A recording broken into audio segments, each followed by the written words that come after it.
So, sitting in the woods naked as I usually do. So, for a little while, actually for a long time now, I was trying to come up with an idea for Halloween. Something different than your run-of-the-mill YouTube videos. You know, you usually got your covering the Universal Monsters, or any zombie movie, or werewolves, or whatever you may have, ghosts, all that. I want to do something different. And going back through my childhood, I remembered the great old times of watching B-movies on Saturday morning on the Sci-Fi Channel. So, I got to think, what were some of the more unique movies on there? And while, yes, we usually watch stuff like the Anaconda sequels, or like Placid sequels, which were terrible, or any given terrible Asylum film, I did remember some movies that scared me, particularly one called Abominable from 2006, and it terrified me. I had my Bigfoot kick back in the day, loved the idea of a giant hairy monkey man running through the woods, but this movie was terrifying. So I thought, well, it's also one of my favorite horror movies. Why don't I make a video about it? Let alone, why don't I come up with a series based on Bigfoot horror movies? So I got to work. Found some that came out relatively recently, as well as some from my childhood. And I thought this could be a really cool series to keep going year after year. Maybe do some other stuff in the future, like spiders or crocodiles or snakes or stuff like that. But I really want to start this series for Bigfoot horror movies. So as I sit here naked in the woods, regaling you with this story from my childhood, I'm going to get on with it, as well as another project I've been wanting to do. Been hearing about some legends from around here that there might be a Bigfoot running around. So I thought, well, why don't I go and hunt the big monkey guy, see what happens. But anyway, this is a project that took a little while to get to, and I'm really excited to show y'all. I did put a lot of work into this, so hopefully it doesn't turn out like crap. So hope y'all enjoy the series, and let's get on with some Bigfoot horror movie reviews and whatever else I decide to get on with.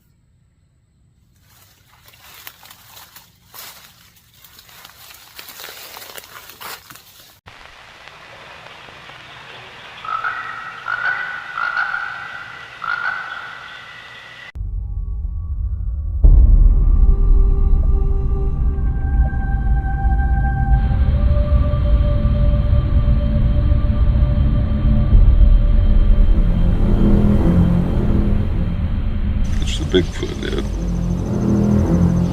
They want me to kill it.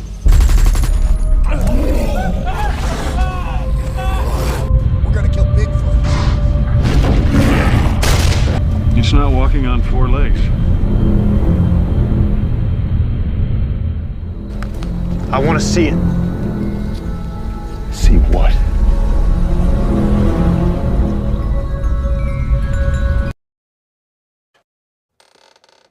There is something out there.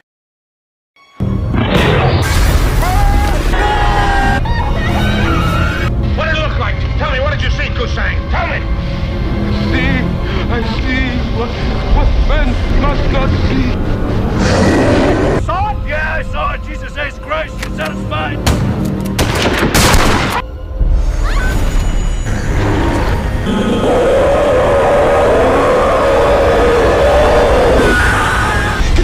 Get the lights! There's no credible documented cases of a Sasquatch attack. Shut up about a Sasquatch. It's okay. There's nothing out here.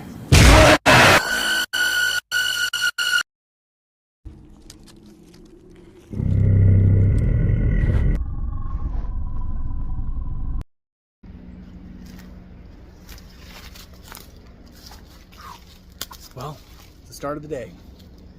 Let's kick this Bigfoot horror movie review series off with the movie from 2020, directed by Bruce Wimble, starring Anna Shields, Rachel Finnegar, and Grant Schumacher. And yeah, it's a pretty good movie. Basically a movie about a lesbian serial killer with a little bit of Bigfoot thrown into it. So sounds like a fun time. 2020's Monstrous. Monstrous stars Anna Shields, who plays Sylvia, also of Dawn of the Beast, Devil's Triangle, and First Contact. Rachel Finnegar plays Alex, also of American Horror Story, Law & Order SVU, and Big Time Rush. Jamie is played by Grant Schumacher of Dawn of the Beast, The Retreat, First Contact, and Island Escape. Hannah McKechnie plays Molly, also of Shipbreak, Ocean's 8, and Blue Bloods. Catherine Daddario plays Haley, also of The Tomorrow Job, My Best Friend is Dead, and The Retreat. Kyrie Ellison plays Dana, also of Self-Surrender, and several other action flicks. Dylan Gruen plays the titular Sasquatch, who has also been on The Late Night with James Corden, The Occupant, The Retreat, and Whelm. Peter Stray plays Hugh Reese, who has also been in The Retreat, New Amsterdam, and Law & Order SVU. Rick Montgomery Jr. plays a video blogger, who has also been in Estelle's Revenge and The Tomorrow Job. Thomas Brazel plays Tommy Quest, who has also been in The Lake Artifact and Underground Tango. Dwight Kuhlman plays the news anchor, and Liz Labuse plays as the body discoverer, as well as the production coordinator. Monstrous was directed by Bruce Wemble of The Retreat, Dawn of the Beast, The Tomorrow Job, and First Contact. He also acted as the film's editor and the director of cinematography. Producers for the film include writer and actor Anna Shields, director Bruce Wemble, and Alex Lacey. Anna Shields acts as the primary screenwriter, with music handled by Nate Van Housen and sound by Nate Van Housen, as well as Vitaly Vakulenko. Makeup was handled by Allison O'Connor, with production and distribution handled through 377 Films in association with Traverse Terror and Uncorked Entertainment. Aaron McKee acted as the art director for the film, while visual effects were handled through Steve Clark. Monstrous released August 11, 2020, with a runtime of 1 hour and 26 minutes. It premiered at the Fright Fest Glasgow Film Festival March 12, 2022, with a box office unknown and a home video release set for Tuesday, July 5, 2022. The film is currently not rated. Reception for the film is mixed to mostly negative, with a Rotten Tomatoes score of 67% fresh and an 18% audience score. Horror Obsessive gives it a 6.1 out of 10, while IMDb gives it a 3.8 out of 10. Adirondack Mountains 2017. The film opens to two women driving on a secluded road. As they are searching for a cabin, they unexpectedly run over an unknown animal. But when Haley, played by Catherine Daddario, and yes, that Daddario, looks to see what it was, all she sees is a large, hairy, upright creature watching them from afar, with an injured, smaller one in its arms. Okay, can we seriously talk for a second about a theme in these Bigfoot movies of baby Bigfoots are very stupid. They run in front of the one car within miles of coming in front of it, and it manages to run straight in front of it and get hit. And for some reason, these parent Bigfoots get really butthurt about it, because Bigfoot just apparently has never taught its kid to look both ways before crossing the street. The creature charges and chases the girls to the cabin, where it attacks Haley. A search party later ensues, and her mangled body is found. We then see a collection of clips of Bigfoot sightings around the town of Whitehall, New York. Some are actually from an episode of Monster Quest, as well as other clips of the disappearances of several young women.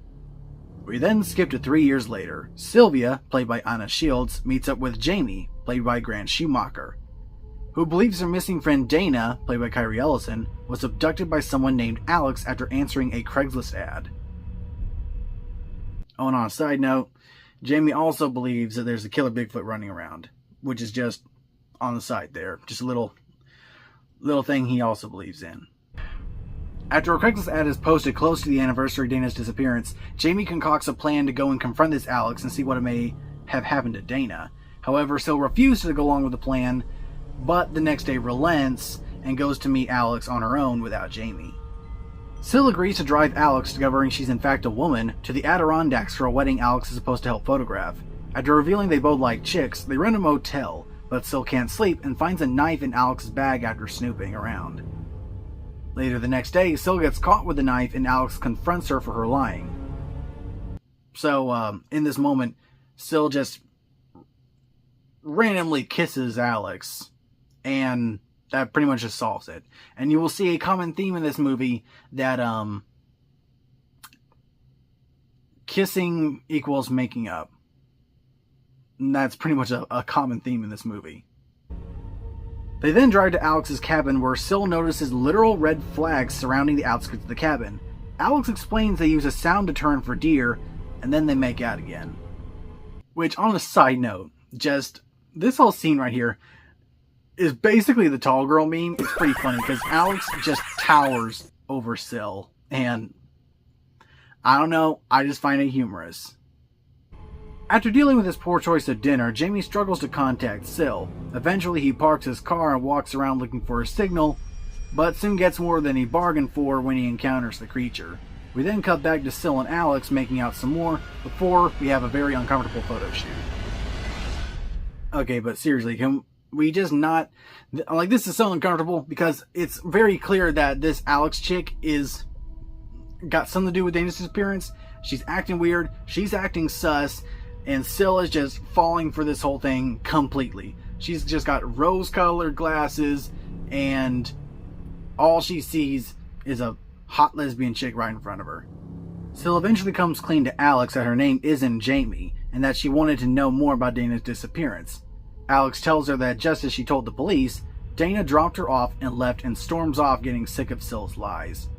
Which, to be honest, kind of siding with Alex here, because Sil is just as sus as she is at this point with the lies, even though Alex is giving off total creeper vibes. After Sil has a traumatic nightmare about her childhood, she confides in Alex that as a child she accidentally set her house on fire after playing with cigarettes. This resulted in the death of her younger sister and her mom never visiting her in the hospital and eventually ostracizing her altogether. She then shows her scars to Alex and they embrace. Okay, seriously, we gotta give it up here. You are stupid. You are dumb. You stupid. You are really, really stupid. Like, you really just do not... Everything is solved in this movie through sex and kissing. And honestly, I find it incredibly humorous. Just everything is just kiss and makeup in this movie. Now, I will get to some positives in a minute, because I know I'm crapping on this movie a little bit, but don't get me wrong, it's actually not a total crap show. The next day, Sil tries to drive away after finding a picture book with one of the missing girls, but finds that her wires have been cut. She tries to make a run for it, but is stopped dead in her tracks by the creature. She then runs back to the cabin just as Alex calls her back. Alex explains that the sound frequency is meant to keep the creature away, and with all the subtlety in the world, insists on a drink. She then asks one of the most dumbfounding questions I've ever heard in a horror movie. She asks Sil why she's so shocked that there's a Bigfoot camping outside her house. I don't know. If it was just me, if I found out a mythical simian humanoid was camping outside your house and you had a sound deterrent to keep it away, I'd be a bit surprised. Well, for one, I'd feel completely vindicated that Bigfoot exists. As well, I'd be wondering, why the hell are you staying here? Like, seriously. This thing apparently wants to get in, and you're still here. And all that's keeping this thing out is the sound frequency. Apparently, Bigfoot hasn't heard of earmuffs, and he hasn't heard of mud. I mean, what's going to happen when a power outage happens? Like, seriously, you're gone. And as we're going to see later on, it's pretty easy to get the power shut down in your house.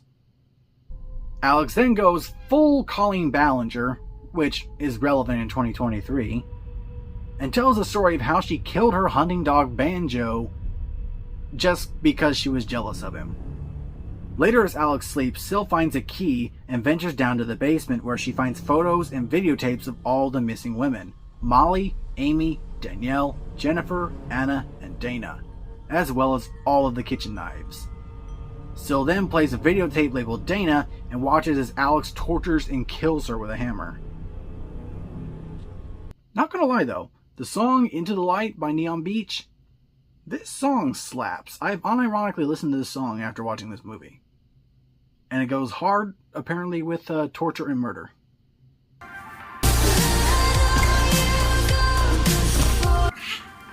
In the corner, Sil finds another tied-up victim. Admittedly, I believe she's supposed to be Molly. She unties her and makes her way to Alex, who's now awake. To keep her from the basement, she entices her to the bedroom. Because this is the foolproof plan. This is the foolproof plan in this movie. Sex and kissing makes up. Kiss and make up should be the tagline of this movie. You see this? You see this? Something is out there. That's not the tagline of this movie. Kissing and make up is the tagline of this movie. Well, at the same time, everyone in the scene reeks of BS. Sil reeks of BS because she's obviously lying. Alex reeks of BS because she is evidently the serial killer, as she has pretty much proved at least half of this previous day. Let's call her Molly frees herself the rest of the way and turns the power off before going for the car. We then cut to Alex, who explains as Sil confronts her that they need to turn the power back on before the creature kills them. Molly makes it to the car as the creature approaches the cabin, but it doesn't harm her. Sil and Alex hide in the cupboards as the creature investigates and walks away. Seeing as the coast is clear, they make a break for the basement, but Sil is grabbed and taken away by the creature as Alex turns the power back on. Later, Sil awakes in the woods with a leg out of socket and bruised. The creature then wanders away. Minutes later, Jamie arrives also banged up, and let's be honest here. For one, why did the creature take Jamie? What was the point in taking Jamie other than making him a MacGuffin? Like, Bigfoot read the script and was like, okay, I'm supposed to take this guy, and just took him. And apparently roughed him up a little bit for some reason, and then dropped him off in this burial place that, as he calls it, this graveyard. And we're also going to pretend that the Bigfoot didn't just walk away like 30 seconds prior. We're going to be making noise as we're hurting, and we are going to be doing all this as the creature walked away less than maybe 30 seconds ago. As Jamie sets Sil's leg, they reminisce about Dana before leaving the burial ground, as Jamie calls it. Sil then tells Jamie to get back to his car while she attempts to save Molly. Back at the cabin, Alex is being tortured by a vengeful Molly, but she's able to overcome her and slits her throat. And by slitting her throat, I don't mean a quick like that. She's slicing the throat. Which, explained in the production, apparently the knife wasn't that great and wasn't good for cutting the prosthetic, so it looked way worse than it actually should have been for all the blood flow. Sil enters the cabin and sees Molly's dead body, but is knocked out by Alex. When she awakes, Alex explains that the creature never attacked until the night its infant died, and blames her after already killing Alex's other would-be victim. And seriously, this other chick, I feel really bad for her, because here she is, she's about to take this person to their destination, however unknowingly was going to be tortured and murdered, and before that, accidentally runs over a mythical simian's child, gets chased by that mythical simian, gets basically left out to dry by Alex before being mauled and killed by said simian, mythological simian. Like, seriously, this was the worst night of her life. Sil grabs an ornament and a painfully janky fight ensues. In all honesty, should have just asked to bang. Eventually, Sil uses a scalding hot teapot and presses it against Alex's face. Which, by the way, this is actually pretty funny as well. Because she just goes, ah! I don't know about you. After recently getting burned, I would be more going for a... Sil finally incapacitates Alex and collects the evidence to leave. Only for Alex to attack and beat Sil to a pulp. As Sil drifts away with each hit, she sees her sister. But Jamie comes in for the save and turns off the power, allowing for the creature to finally have its revenge. It grabs Alex as he tries to fruitlessly fight it off, eventually resorting to mocking the monster. The Sasquatch ends it all by slowly stepping and crushing on Alex's head, killing her. The creature picks up Sil, who is still alive, and leaves her with Jamie before moving on. As Sylvia and Jamie leave, they talk about how lucky they were to see a Sasquatch, and the movie ends with the sun setting with Sil, Jamie, and the Squatch going their separate ways. Starring Agent Anna of S.H.I.E.L.D.'s, Colleen Ballinger, Craigslist Sister Kisser, Del Taco, Not the Cover Art, and Poor Unfortunate Soul. While there aren't any special behind-the-scenes footage, thanks to the DVD audio commentary hosted by still actress and writer Ann Shields, Alex actor Rachel Finninger, her husband and Bigfoot actor Dylan Gruen, Jamie actor Grant Schumacher, film musician Nate Vandhausen, Molly actress Hannah McKechnie, and director Bruce Wemble, we can get some insight into the film's production. In regards to Dylan's performance in the Bigfoot suit, it was a bit difficult getting into the costume and having latex applications applied to his face. While he had experience using stilts, the ones used for the film ended up missing screws and other parts, resulting in one leg shorter than the other. After paw padding was added, Dylan had to constantly keep himself from slipping on the ground, snow, and ice. Also, eating could be a bit difficult, but he was a good team player. Dylan, you want to talk about what it was like to be in that costume while we see him? Yeah, I think I sort of, I don't know, I believe I underestimated the amount of time and effort that goes into getting into an outfit such as that. I've had friends that have sort of been involved in special effects, costumes, and also just sort of stunt work even too. But the one thing they definitely didn't talk about ever was that you'd be sitting in a chair for a number of hours having latex applied to your face and basically not being able to move. And then after that, you can't really eat or drink anything unless it's through a straw. So it's a little, it's pretty wild. It's something that, like, once I got into it, I was like, all right, this is cool, I'll do this whole thing. And then after a while, I was like, all right, it'd be nice to have like a solid meal or something sometime soon. How about the stilts on the ice? Stilts, yeah. Okay, so there were several elements to playing the character of Bigfoot. The costume, wardrobe being one, and applying a lot of latex. And then the next tier of that was wearing painter stilts that, unfortunately, the box that we had bought were missing several screws. So sort of gaff taped together to my legs in hopes that I would be able to walk. I think one of the springs was also like the wrong spring or something. I don't remember. But anyway, the location was beautiful, but it was also built on a hill. So that was another thing that I sort of had to battle, was walking like alongside the hill with, you know, one foot kind of lower than the other, which was a little chaotic. But you know, we made do and tried to get I think as like best of footage as we could. The montage at the beginning was not scripted or planned until post. Real news reports were spliced with live-action film based around the town of Whitehall, New York, including the episode of Monstrous that covered the Whitehall sightings.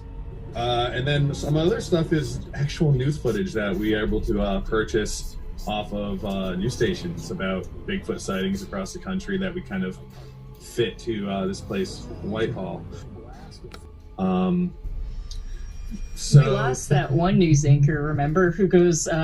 Yeah, it's in there earlier. It's just paraphrased by a different actor news anchor. Anna Shields originally wrote the script a time prior, with it being a female-led, sexy, dark thriller, but then Bruce suggested that a Bigfoot plot be added, which Anna hated the idea initially and called it ridiculous, but came around the next day. So, Anna, you introduced yourself before that you act in this, and you also wrote the movie. Do you want to walk us through kind of that process of writing it? Sure.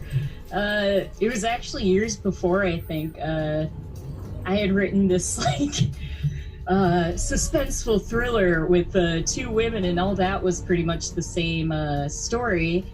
And then we were kind of getting like, it was hard to market it because it's this thriller and it's like kind of sexy and kind of dark, and we were kind of getting feedback about that. And then Bruce just goes, hear me out, what if we put Bigfoot in it? And of course, like that night I was like, what do you know? And I hang up, and then the next day I was like, dude, that's actually a pretty good idea. And then, because we had talked she about... hated the idea. I hated it. Like, but look, knee I'm jerk, really just stubborn. like, that's so stupid. But that's what happens every time I feel like we're writing. I'm like, what? And then I'm like, oh shit, no, you're right. They also discussed using an original monster, but decided to instead stick with Bigfoot. The film was shot in Whitehall, St. Johnsville, Albany, and Brooklyn, New York, while some scenes were also filmed at Nate and Grant's apartments. The first argument between Sil and Alex ended up being in front of some guy's house, which led to an awkward encounter. No, it was the guy from the house. We were in front of a guy's house. He came out. Oh, right? that's right. Yes, We were in front of someone's house. You're right. And not to judge on looks, sorry, but just a giant beard, like as threatening, like just this big guy coming at us. But we just got his shirt off. What was funny is we reacted fine, and we were like, oh, we should go. We pulled away and stuff, and then he followed us, and then That's right. And then that's when he pulled us over and was like, "Hey, what's going on?" And you went and talked to him. Yeah, and I basically just told him we're filming a movie. And he's like, "Why don't we make a Bigfoot movie?" And he's like, "Why'd you guys run away?" In like the most kind of creepy way, but he's like, "Why'd you guys run away?" And I told him because you were in a bra, and then he just kind of giggled to himself, got back into his car. The rest and majority of the film took place in an Airbnb in Motel 6, which didn't pan out well. Oh, wait, before we get into that, my favorite thing was we got to the hotel and we realized we forgot the wine, and we text Nate saying, "Hey, you mentioned this." Real wine, by the way, real wine. That we need you to bring wine because they're supposed to, like, she takes a bottle of wine out of her bag and then she says wine, and Nate shows up on set with a bag of wine. He didn't say why he needed it. He just said, "Bring beer." Like Frosty slap the bag wine. He said, "Bring beer for us to drink on set and bring wine." Like, it looked like a blood bag, like a legit bag of blood from a hospital. It's like, what is that? I just imagine Rachel in the movie, like, opening up her bag and taking out a bag of wine and like, "Oh my god, my clothes, they're all covered in wine." And the bag exploded. Oh my god. No, but it did. It looked like a literal placenta. It was disgusting. Yeah. At the end, I am now on the do not rent list at Motel 6s for life. After this shoot. Which I don't think did anything that wrong, really. I mean, dude, all right, but Nate, let me just say, Can I just say that Nate and Alex crawled through the window to get into the hotel room? The people sitting there with like cameras are just looking like outside, seeing these guys with booms and like cameras crawling in through a window that they know two women are in. Oh my god. Yeah. It was a hoot. I think we were just loud for too late. I think that's what did us in, but I'll live with the band from Motel 6. Heavy is the head that wears the crown, Bruce. Bruce and Nate worked closely for the musical tone of the movie, being inspired by films like Colossal, 10 Cloverfield Lane, and even King Kong. Most of the filming was very smooth, other than a broken picture, bringing a bag of wine instead of a bottle, and being banned by Motel 6. The only reshoots took place for the scene where Sil and Alex first meet, mainly because when Jamie throws up his Taco Loco, it went a little too far. Funny enough, even though Anna wrote that Sylvia would drive, she herself didn't have a driver's license and couldn't drive. So Anna actually doesn't have her driving license. If you watch what you notice specifically, she never actually drives. I was in New York for 5 years. I'm like, I'm not gonna need it. Now I'm in LA, and perhaps that'll change. What's even funnier is that you wrote the script with it, and the original draft had so many scenes where she's driving and talking, and we had to redo it a little bit where When I write, though, I'm just like, oh, I can do. You know what? This will just be motivation. I'll get my license, and it's like a week before the shoot. Like, you know what? Maybe we should change it to the other character drive. I think it's good for the motivation. Like this one, you specifically wrote in that she was answering a Craigslist ad to be someone's driver.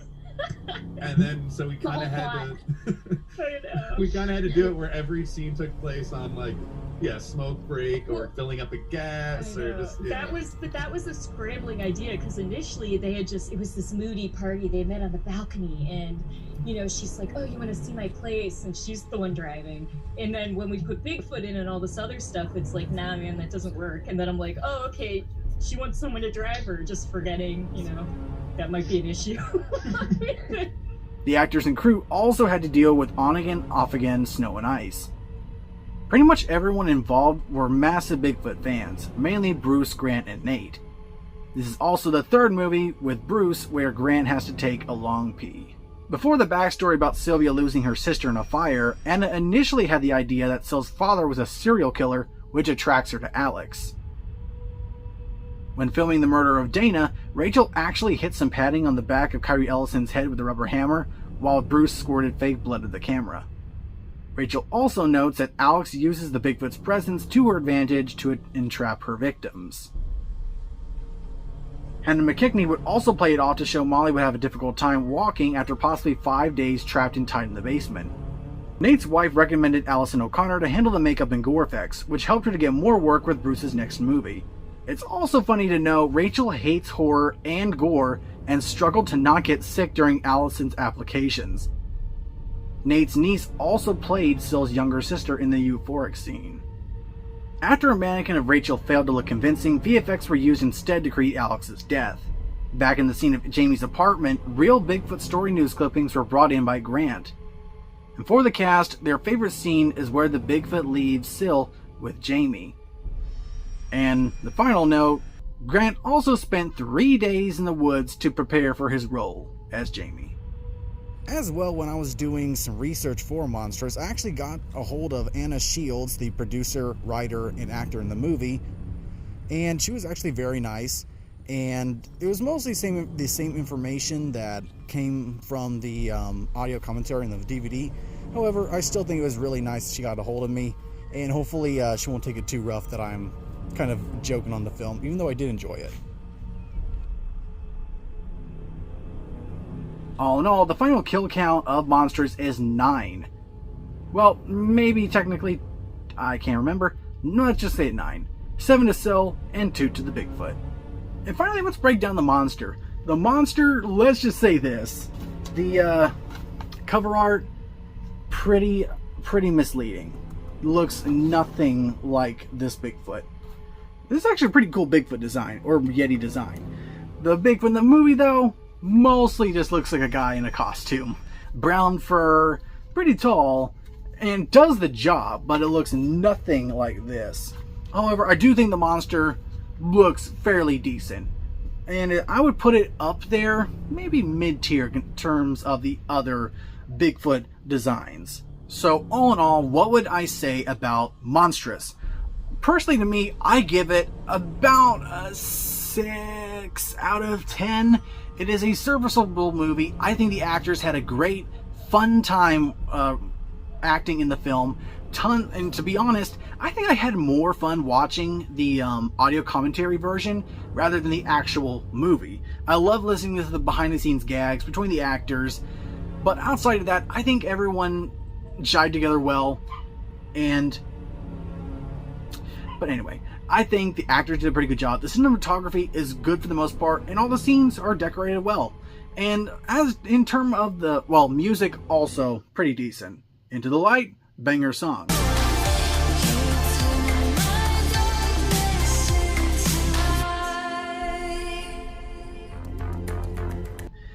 But in terms of the plot, it's definitely different.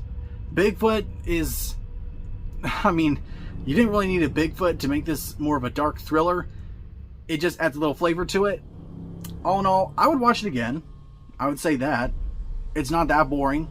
It's entertainment enough. And if not, you can laugh at some of the goofy parts in this film. And I think a 6, maybe 7 out of 10 works for this film.